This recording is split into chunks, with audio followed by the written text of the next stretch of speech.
సంస్థల ఎన్నికలు వస్తున్నాయి, స్థానిక సంస్థల ఎన్నికలకు వస్తున్నాయి. ఇలా ఇప్పుడు సర్పంచులు ఒక్కొక్కరి పేరు మీద 50 లక్షలు 70 లక్షలు కోటి రూపాయలు అప్పులే అన్న.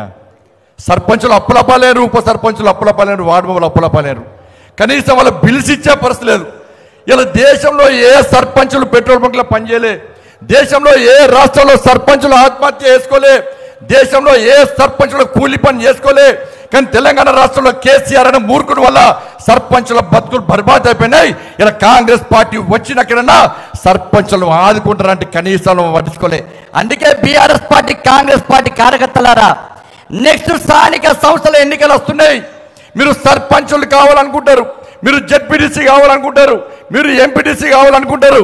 మాకు ఏమి ఇబ్బంది లేదు. ప్రజల ఆశీర్వాదం మాకుంటే మాకు ఓట్లేస్తారు, మీకుంటే మీకు ఓట్లేస్తారు.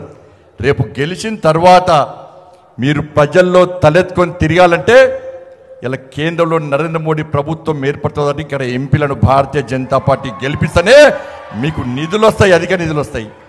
ఇలా కేంద్రంలో నరేంద్ర మోడీ గారు ప్రభుత్వం లేకుంటే మీరు సర్పంచులు జెడ్పీటీసీలు గెలిచినాక ఒక్క పైసా రాకుంటే మిమ్మల్ని గెలిపించిన ప్రజలు రోడ్ల కోసం, మోర్ల కోసం, దానికోసం, దీనికోసం ఇలా నిధులు అడితే ఎక్కడి నుంచి తీసుకొస్తారో ఒక్కసారి ఆలోచించండి. అందుకే కేంద్రంలో ఏర్పడింది నరేంద్ర మోడీ గారి ప్రభుత్వం కాబట్టి మీ రాజకీయ భవిష్యత్తు బాగుండాలంటే, మీరు ప్రజల్లో తలెత్తుకొని తిరగాలంటే, మీలో కూడా చిత్తశుద్ధి ఉంటే, మీలో కూడా నిజాయితీ ఉంటే తప్పకుండా ఈ తెలంగాణ రాష్ట్రంలో 17కు 17 సీట్లు భారతీయ జనతా పార్టీ అభ్యర్థులు గెలిస్తే ఇవాళ నరేంద్ర మోడీ గారు అదనపు నిధులు ఇస్తారు. ఇవాళ మేము కొట్లాడి తీసుకొస్తాం. కాంగ్రెస్ పార్టీకి ఓటేస్తే తీసుకుపోయి మూసినా వేసినట్టు. ఇక బీఆర్ఎస్ పార్టీ పరిస్థితి నా ఘర్కా నా ఘాట్కా, ఇక్కడ లేదు అక్కడ లేదు. ఈడ వీకనాడు ఆడ వీక్తాడట.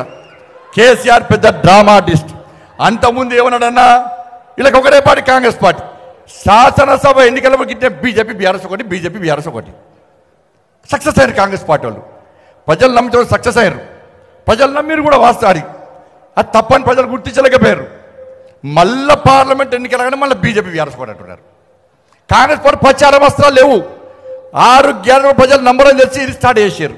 ఇక ఎన్నికల ముందు, శాసనసభ ఎన్నికల ముందు వాస్తవంగా జరిగింది ఏంటి అంటే, శాసనసభ ఎన్నికల ముందు బీఆర్ఎస్ పార్టీకి సంబంధించిన కొంతమంది మంత్రులు భారతీయ జనతా పార్టీలో చేరుతాను సార్, ఈ కేసీఆర్ ముఖం పెట్టుకొని ఓట్ల కోసం పోతే ప్రజలు చీతు అంటున్నారు, ఈ కేసీఆర్ ముఖం పెట్టుకొని ఓట్ల పోయే పరిస్థితి సార్, మాకు నరేంద్ర మోడీ ముఖం కావాలి సార్, నరేంద్ర మోడీ కావాలి సార్ మాకు అని చెప్పి చాలా మంది బీఆర్ఎస్ పార్టీ మంత్రులు బీజేపీలో చేరడానికి వచ్చారన్న వాస్తవం కూడా నాకు కలిసిరు. అప్పుడు రాష్ట్ర అధ్యక్షుడు నేనే, నన్నే వచ్చి కలిసిర్రు. ఈ విషయం తెలుసుకున్న కేసీఆర్ ఏం చేసిందంటే, కేసీఆర్ నటించడన్న నటనలో జీవితాడు కుంపలు ముంచని తెలివి అంతా కూడా. అది గట్నే ఊరించుకుంటా మాటలు చెప్పి మన బతుకుని బర్బాద్ చేసి నాశనం చేసిండు. ఇలా ఏం చేసిండు ఆ మంత్రులను నమ్మించడానికి. ఇలా ఏ నాయకుడైనా తన మీద విశ్వాసం ఉండే విధంగా ధైర్యం చెప్పలేదు ఎదుటి నాయకులకు. కేసీఆర్ మీద పార్టీ నాయకులకు విశ్వాసం లేదు. ఇలా మంత్రులను పిలిచి ఏం చేసిండు, నాకు ఢిల్లీ నుంచి ఫోన్ వచ్చింది, నాకు కేంద్ర మంత్రి పదవి ఇస్తాడట, మరి పోదామా అన్నాడట. ఈ మంత్రులు తిన్నవా బస్ పన్ను అంటే తిన్నా, పన్నవారా బస్ పన్ను పన్ను అంటారు. వీళ్ళు పోయి కేసీఆర్ చెప్పగానే, అరే మన కేసీఆర్ సార్ ఢిల్లీలో మంత్రి అవుతుండట, ఇక మన బీజేపీ ఎందుకు ఏరాలే అని చెరువు బంద్ చేశారు. బంద్ చేసాక ఏం చేసిండు, మళ్ళా అది క్లోజ్. మళ్ళీ ఇప్పుడు ఏం చేసిండు, ఈయనకట మోడీ గారు ఫోన్ చేశారు పోటీగానికి. నాకు ఈయన పార్టీ గింత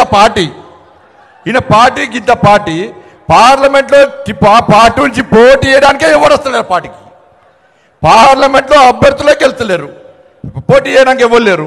పోటీ చేస్తే తెలంగాణ రాష్ట్రంలో బీఆర్ఎస్ పార్టీ 3వ ప్లేస్, వేరే పార్టీలు లేవట్లే కూడా 4వ ప్లేస్ వస్తుంది.